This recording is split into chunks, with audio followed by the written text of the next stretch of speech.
Welcome to the Tepper School of Business Multimedia Series. For more information on the Tepper School at Carnegie Mellon, please visit us at www.tepper.cmu.edu/multimedia. And now, here's your selected video.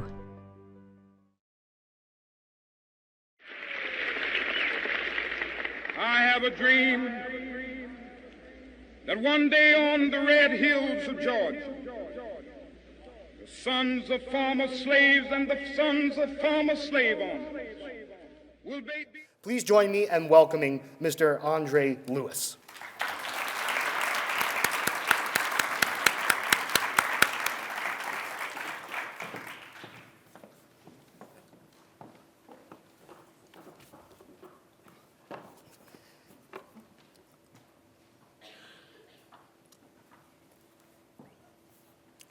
Good evening, everyone.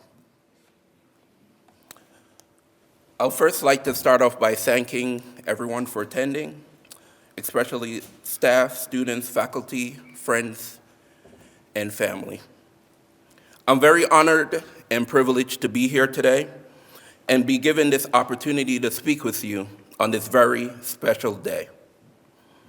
The most important thing I'll say to you today is my remarks will be brief.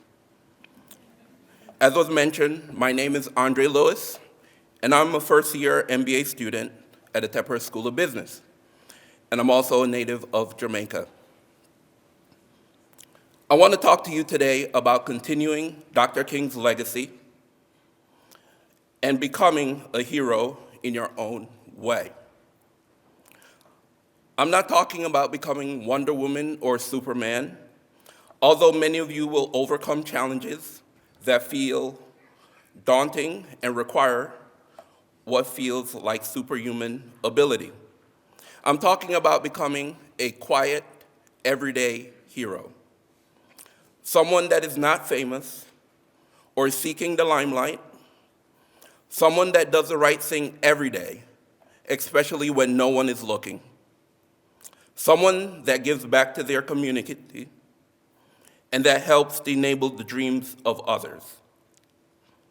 In this audience and all across America, I believe there are many people like that. Today, I believe it's not about honoring just Dr. King, but honoring all the quiet, everyday heroes that have played a key role in national social movements, as well as in our daily lives.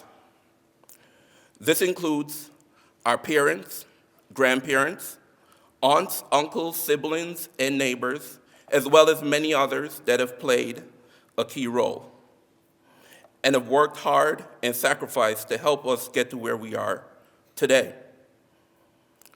Personally, I often reflect on everyday, quiet heroes that have shaped me.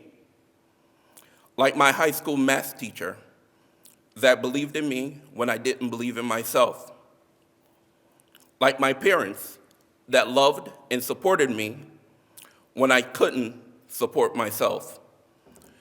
Like my grandparents who prayed for me when I neglected to pray for myself. I'd like to take a moment to share with you 3 everyday quiet heroes that have played a key role in my life. First, I'd like to talk about my grandmother. Unfortunately, she's not with my family today. She recently passed in her sleep. I grew up in a single-parent household where my mother worked 2 jobs and went to school at nights to earn her college degree, which led me to spend a lot of time with my grandmother. My grandmother and I would have a lot of fun. We'd cook together, play board games. It was just all around a great time. My grandmother came from humble beginnings to become a pillar of her community. As a pastor of one of the largest churches in Jamaica, and as a teacher at my kindergarten school for over 30 years, as well as a foster mother for several children from our neighborhood. She and my grandfather sacrificed and did the best that they could to make their children and their grandchildren's lives better. She was a cornerstone of our family, a woman of extraordinary strength and humility. She was a person who encouraged and allowed us to take chances, and her impact is enduring and continues to be beyond measure. At her knee, I learned many things that would become the foundation of my own success. For example, that education is a great equalizer, and that I should strive to be and become my personal best. I've benefited mightily from her presence in my life, and I'm sure each and every one of us could share a similar story of someone that has touched your life in a similar, meaningful, and enduring way.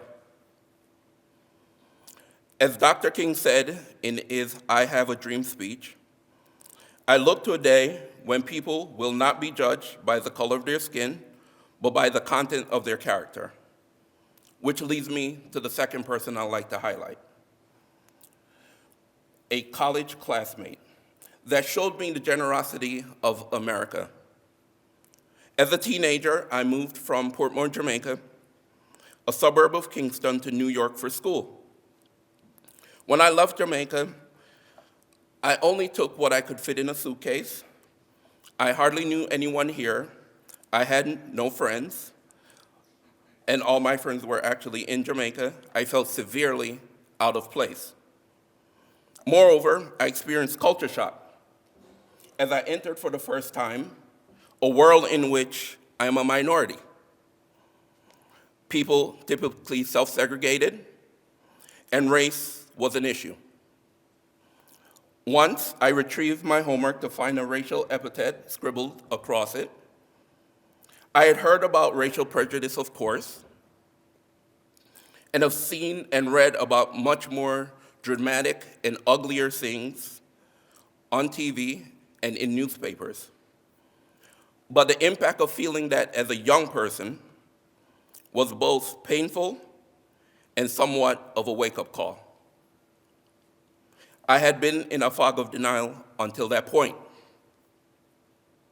I reached out to some of my classmates and came to realize that for some, it was the first time they've ever been in the same room with a black person. I also became aware I had a thick accent, something that was a revelation to me.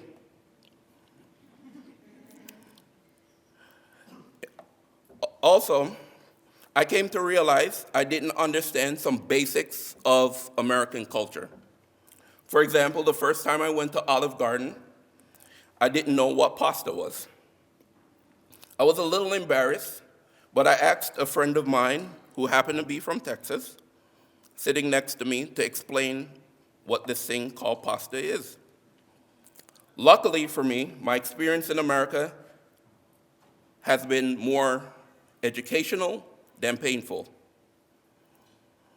This classmate and many others, in small and large ways, have helped me to find a home here in America. Which leads me to the third person I'd like to highlight. This person is a Baptist minister that without my presence on this stage might not have been possible. This minister came from humble beginnings, not seeking the limelight or fame, and rose to become a pillar of his community. He was a loving husband, a caring father of four. He worked hard to take care of his family. He sacrificed so his children could have a better life than he did.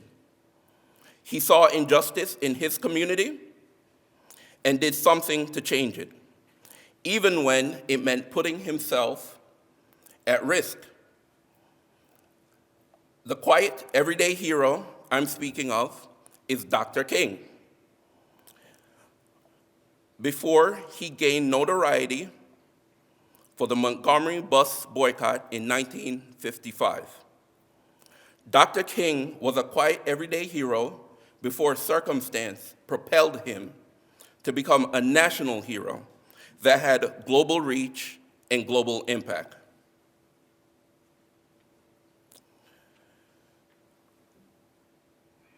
Dr. King once said, "Everybody can be great because anybody can serve." You don't have to have a college degree to serve. You don't have to make your subject and verbs agree to serve. You only need a heart full of grace to serve, a soul generated by love. Before I close, I would like you to take a moment. First, I'd like you to reflect on a quiet hero in your own life. That is someone that might have impacted you personally and directly, or just someone from your community. Second, I'd like you to take a moment to thank them. Not right now, but when this celebration is over. I'd like you to send that person a text, a tweet, give them a call, better yet, tell them in person that someone recognizes the good deeds that they're doing. Now, I'd like to challenge each and every one of us to become a quiet, everyday hero that touches the lives of others in an enduring and meaningful way.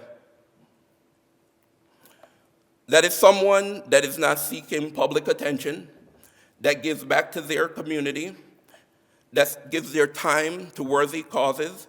That might mean mentoring a child from your neighborhood or volunteering at a local soup kitchen. I encourage you today to continue Dr. King's legacy in a greater way and touch the lives of others in an enduring and meaningful way. I'd like to leave you with just this final thought. During a speech entitled "Conquering Self-Centeredness," Dr. King once said, "Every person must decide at some point whether they will walk in the light of creative altruism or in the darkness of destructive self-centeredness. This is the judgment. Life's most persistent and urgent question is, what are you doing for others? So I say to you today, how will you be judged?